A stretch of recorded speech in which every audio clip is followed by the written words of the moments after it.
हरे कृष्णा। मैं नवनीत व्यास astro channel में आप लोगों का फिर से एक बार स्वागत करता हूं। देखिए, आज हम बात करेंगे कि एक कुंडली के अंदर लव मैरिज के कौन कौन से योग होते हैं और कैसे आप देख सकते हैं कि आपकी लव मैरिज होगी या अरेंज मैरिज होगी।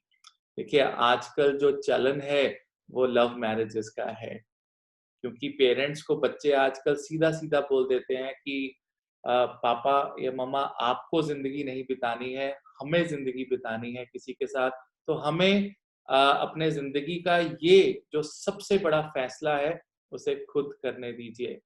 लेकिन कभी-कभी आप किसी को चाहने लगते हैं और आपके जीवन में कोई आ जाता है, आपका बहुत अच्छा समय उसके साथ बीतता है, आप सपने सजाने लगते हैं, आप अपने बच्चों के नाम भी सोचने लगते हैं, आप अपनी ज़िंदगी को इमेजिन करने लगते हैं उसके साथ, दिन-रात, सुबह-शाम। लेकिन क्या आपकी किस्मत, आपकी डेस्टिनी उस चीज़ को सपोर्ट करती है? क्या आपकी कुंडली में लव मैरिज है कि नहीं है? इसके योगों में को मैं बहुत सिंपलेस्ट वे में आप लोगों को समझाने की कोशिश करूँगा। देखिए, मेरी हमेशा से ये कोशिश रही है कि मैं आपको बहुत ईज़िली हर चीज़ को समझाऊँ, ताकि आप अपनी कुंडली का विश्लेषण खुद कर सकें और जान सकें कि आपके जीवन में do you have a love marriage और do you have an arrange marriage. देखिए, लव तो दोनों मैरिजेज़ में ही होता है, चाहे वो अरेंज मैरिज हो चाहे वो लव मैरिज हो। लेकिन अरेंज मैरिज में आपके स्पाउस को आपके पेरेंट्स, फ्रेंड्स, रिश्तेदार, social media, websites, matrimonial websites, ये सब आपकी मदद करते हैं ढूँढने के लिए। But love marriage is a friendship, a relationship before you actually get married. So marriage is what? Marriage is a social contract. तो हमें उस लव के सोशल कॉन्ट्रैक्ट की जो पॉसिबिलिटीज हैं वो देखनी होती हैं कि क्या आपके जीवन में प्यार हुआ और वो प्यार सोशल कॉन्ट्रैक्ट में कन्वर्ट होगा कि नहीं होगा। This is called love marriage. देखिए, इसमें सबसे इम्पोर्टेंट चीज आपको ये समझना है कि लव के जो योग हैं लव मैरिज के, वो कहाँ से शुरू होते हैं। देखिए, बहुत से लोग कहते हैं romance, love affair is from the fifth house. Agree, मैं मानता हूं कि वो फिफ्थ हाउस है। और शादी क्या है? Seventh house. मानता हूं, शादी सेवंथ हाउस है। बहुत सी यूट्यूब पे आपको ऐसी वीडियोस मिलेंगी जिसमें ये कहा गया होगा कि अगर पांचवें घर का संबंध सातवें घर से बन जाए तो कहीं ना कहीं पे लव मैरिज होती है। एग्री करता हूं मैं। ये वन ऑफ द योगाज है जहां पर either fifth lord is sitting in the seventh house और seventh lord is sitting in the fifth house, या फिफ्थ घर का जो प्लैनेट है उसका नक्षत्र और सेवंथ हाउस लॉर्ड का जो प्लैनेट है उसका नक्षत्र आपस में एक्सचेंज हो रहा हो तो भी कहीं ना कहीं पर लव मैरिज होती है। या जो पंचम भाव में जो ग्रह बैठे हैं और जो सप्तम भाव में जो ग्रह बैठे हैं वो आपस में कोई ना कोई दृष्टि या युति बना रहे हो तो भी लव मैरिज होती है। ऐसा बहुत सी वीडियोस में आपने देखा होगा। लेकिन मैं आपको एक असली मजे की बात, असली एक सीक्रेट मैं आपको बताऊंगा। आप जिन लोगों ने लव मैरिज की है, आप उनको अपनी कुंडलियों पे अप्लाई करके देख सकते हैं। देखिए, फिफ्थ और सेवंथ हाउस के अलावा आपको एक घर और भी देखना है, और कुछ प्लैनेट्स हैं जो इसको 100% सपोर्ट करते हैं। सबसे इम्पोर्टेंट चीज आपको ये देखना है कि आपका चंद्रमा जो है वो शुक्र के साथ या मंगल के साथ कोई कॉम्बिनेशन ना बनाता हो। अब शुक्र और मंगल ही मैंने क्यों कहा? क्योंकि शुक्र देवता लव, रोमांस, एक एक love is in the air type एक जो फीलिंग होती है जब आप किसी से मिलते हैं, यू नो जो आपके आंखों से या आपके गालों से जो एक हीटनेस निकलती है, आपको फील होता है दिस इज दी वन। ये वो इंसान है जिसके साथ आप सारी जिंदगी बिता सकते हैं। That is actually combination of moon and Venus, और it is combination of moon and Mars, because Mars is strong desire. जो फिजिकल रिलेशंस होते हैं, राइट, जो डिजायर होती है, the beginning depends upon the Mars, वो मंगल से ही होता है। इसीलिए मंगल जो है थर्ड हाउस के कारक हैं। थर्ड हाउस सबसे इंपॉर्टेंट प्लेनेट है अगर आप लव मैरिज करना चाहते हैं। देखिए, आपने फिफ्थ हाउस और सेवंथ हाउस की तो बड़ी कहानियां सुन ली। क्या आपने सोचा कि सेवंथ हाउस का भाग्य कहाँ पर है? किसी भी घर से नौवां घर जो होता है उसका भाग्य स्थान होता है। तो मैरिज का भाग्य स्थान is the third house. Look at your third house first. आप तीसरे घर को देखें।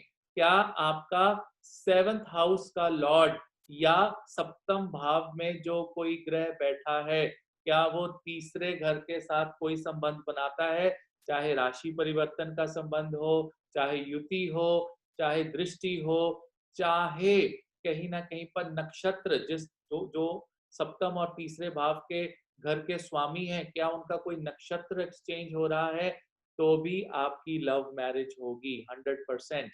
राइट। इसके साथ साथ आप ये भी देख सकते हैं कि अगर आपका फिफ्थ लॉर्ड थर्ड हाउस में चला गया, पंचम भाव का स्वामी तीसरे भाव में चला गया, तीसरे भाव का स्वामी पंचम भाव में आ गया, इन दोनों में कोई राशि एक्सचेंज हो गया, इनके अंदर कोई नक्षत्र एक्सचेंज हो गया, इनके ऊपर बेनिफिक दृष्टि आ गई, तो भी आपकी लव मैरिज होगी।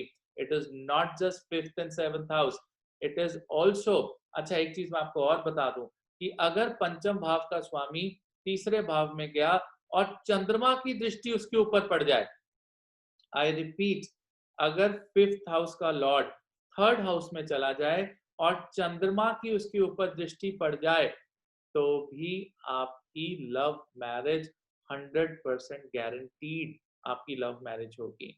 एक और कॉम्बिनेशन मैं आपको बताना चाहूंगा।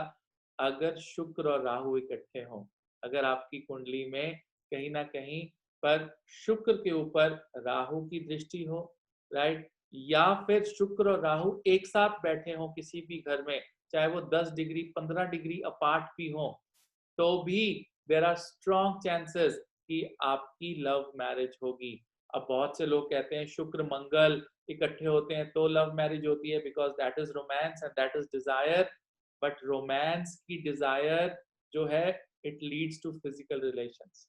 तो मंगल और शुक्र जब इकट्ठे होते हैं तो बहुत ज्यादा अट्रैक्शन, फिजिकल अट्रैक्शन बहुत ज्यादा होती है। किसी को देख के इंसान कहता है नो, पागल हो जाता है कि मैंने इसी से शादी करनी, इसी से शादी करनी है। So that concept is Venus and Mangal, right. शुक्र और मंगल, मार्स की जो युति है, वो ये चीज बताती है। बट एक्चुअल मैरिज जो है, आपका मन करता है, आपका अंदर से मन कहता है कि मुझे शादी करनी है। उसके लिए चंद्र का सप्तम भाव, फिफ्थ हाउस, थर्ड हाउस। अब आप थर्ड हाउस से आपको एक और मजेदार बात बताऊं। थर्ड हाउस से फिफ्थ हाउस कौन सा है? जैसे लगन से फिफ्थ हाउस रोमांस का होता है, थर्ड हाउस से आप काउंट करो कि आपका फिफ्थ हाउस कौन सा आएगा। Third, fourth, 5, 6 and 7, again the seventh house which is house of marriage. So according to me, आप फिफ्थ हाउस सेवंथ हाउस को मत देखते रहिएगा, थर्ड हाउस के साथ फिफ्थ हाउस का और सेवंथ हाउस का जब भी संबंध बनेगा, आपकी कहीं ना कहीं पर लव मैरिज होगी। One last thing, please do not forget the 11th house, which is your hopes, wishes and desires. अगर आपका चंद्रमा शुक्र के साथ, मंगल के साथ, या कहीं ना कहीं पे शुक्र मंगल 11th हाउस में जाकर बैठ गए, या उनका कोई कॉम्बिनेशन बनता हुआ, या उनका कोई एस्पेक्ट, दृष्टि, राशि एक्सचेंज 11th हाउस का 7th हाउस के साथ, 11th हाउस का 5th हाउस के साथ, स्पेशली 11th और थर्ड हाउस का अगर कोई एक्सचेंज होता हुआ, तो आपकी लव मैरिज होगी, 100% गारंटीड है। राइट। सो अगर आप आपकी लाइफ में बहुत प्रॉब्लम्स आ रही हैं और आपको लगता है कि अरे मंगल नॉन मांगलिक है, फॉरगेट अबाउट इट।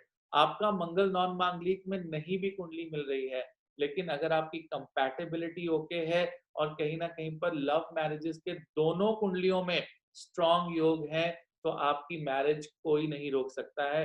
अब आप कहेंगे कि जरूरी थोड़ा उसी पर्सन के साथ हो, किसी और कुंडली के साथ भी लव मैरिज का योग हो सकता है।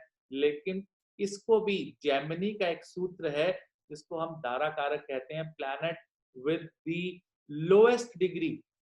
एक कुंडली के अंदर सभी प्लैनेट 0 से 30 डिग्री के बीच में होते हैं।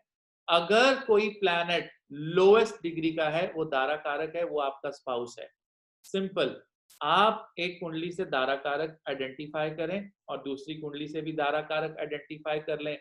अब उस दारा कारक की जो प्रोटोकॉल, जो प्रॉपर्टीज हैं, क्या आपके ऑपोजिट पार्टनर की कुंडली से मैच करती हैं? अगर मैच करती हैं तो आपको पता लग जाएगा कि आपकी इसी के साथ शादी होगी। सो ये बहुत ब्यूटीफुली जेमिनी ने सूत्रों में ये बताया गया है कि दारा कारक, मैंने इस पे एक वीडियो भी बनाई थी कि दारा कारक अगर मंगल है तो हस्बैंड कैसा होगा, अगर दारा कारक सूर्य है तो वाइफ या हस्बैंड कैसे, या आपका स्पाउस कैसा होगा, अगर शुक्र है, राहु है, केतु है। अब बहुत से लोग बोलते हैं राहु केतु की तो सेम डिग्री होती है, तो लेकिन आप राहु केतु का साइन देखो।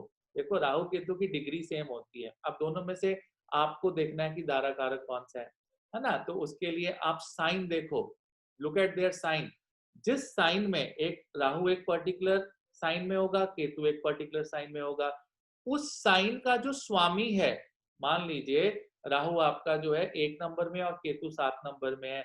अब 1 नंबर का मालिक मंगल, 7 नंबर का मालिक शुक्र, तो आप देखिए कि मंगल और शुक्र में से किसकी डिग्री कम है। जिसकी डिग्री कम होगी उस साइन में बैठा हुआ राहु या केतु है, दारा कारक बन जाएगा। बहुत सिंपल है, बहुत सिंपल सिंपल कॉन्सेप्ट है। बहुत से लोग मेरे से पूछते हैं कि अरे ये कैसे हो गया? बहुत से लोग तो उसको ऐड ही नहीं करते राहु केतु को, 7 प्लैनेट्स को ही लेते हैं।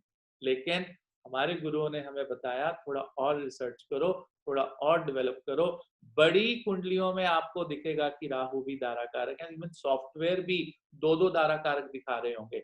एक एक से लेके 7 राहु केतु को एक्सक्लूड करके एक प्लैनेट को दारा कारक, और कहीं ना कहीं आप राष्ट्रलाइट 9 ही उठा लीजिए, कई जगह पे आपको राहु दारा कारक नजर आएंगे उसमें। तो उसको इस तरह से पिकअप किया जाता है, बहुत सिंपल है। बड़े सिंपल तरीके से मैं आप लोगों को समझाने की कोशिश करता हूँ। और आज की डेट में, कलयुग में, जो स्पेशली 90s के बाद बच्चे पैदा हुए हैं, 90% उनकी कुंडलियों के अंदर लव मैरिजेस के योग हैं। लेकिन एक अच्छा एस्ट्रोलॉजर, एक समझदार एस्ट्रोलॉजर उसको आइडेंटिफाई करके बच्चों की मदद कर सकता है। और हम वहां से ये भी पता लग सकते हैं कि फैमिली की सपोर्ट आपको मिलेगी कि नहीं मिलेगी, उसका भी हम चंद्र और सूर्य की पोजीशंस जो है वो देखकर, आपके रिश्तेदारी की position, 8th house, extended family, आपके इन-लॉज, होने वाले इन-लॉज, उनकी पोजीशंस को देखकर भी हम ये जान सकते हैं कि कहीं ना कहीं पर आपको आपकी एक्सटेंडेड फैमिली, मतलब आपके जो इन-लॉज हैं, उनकी मदद मिलेगी कि नहीं मिलेगी, एंड हम प्रॉपर विश्लेषण कर सकते हैं। तो ये मेरा एक छोटा सा वीडियो था लव मैरिजेस के ऊपर। होप आपको पसंद आया होगा। बहुत सिंपल तरीके से मेरी ये कोशिश रहती है, इसी सिंपल तरीके से मैं ज्योतिष सिखाता हूँ अपने बच्चों को। बहुत से स्टूडेंट्स पूरे वर्ल्ड से मेरे साथ जुड़े हुए हैं जो ज्योतिष सीख रहे हैं और नई नई चीजों को वो एक रिसर्च एंड डेवलपमेंट करके आप लोगों के सामने ला रहे हैं, ताकि आपका जीवन जो है वो सुखद बनाया जा सके और आपका भविष्य जो है वो संशय में ना रहे। तो ये मेरा एक छोटा सा वीडियो था, आई होप आपको पसंद आया होगा। मैंने डिस्क्रिप्शन में अपना व्हाट्सएप नंबर और अपनी वेबसाइट को लिखा है, वहां पर आप जाकर कंसल्टेशन भी बुक कर सकते हैं। और मेरे चैनल को लाइक करें, सब्सक्राइब करें, शेयर करें। व्हाट्सएप पे आप अपनी डिटेल्स भी भेज सकते हैं, and I try to help you, and I always give my 100% in my consultations. And with the grace of Krishna, everyone including me is getting results, right? So I'll come back with another video very soon. Till then, Hare Krishna. Thank you very much.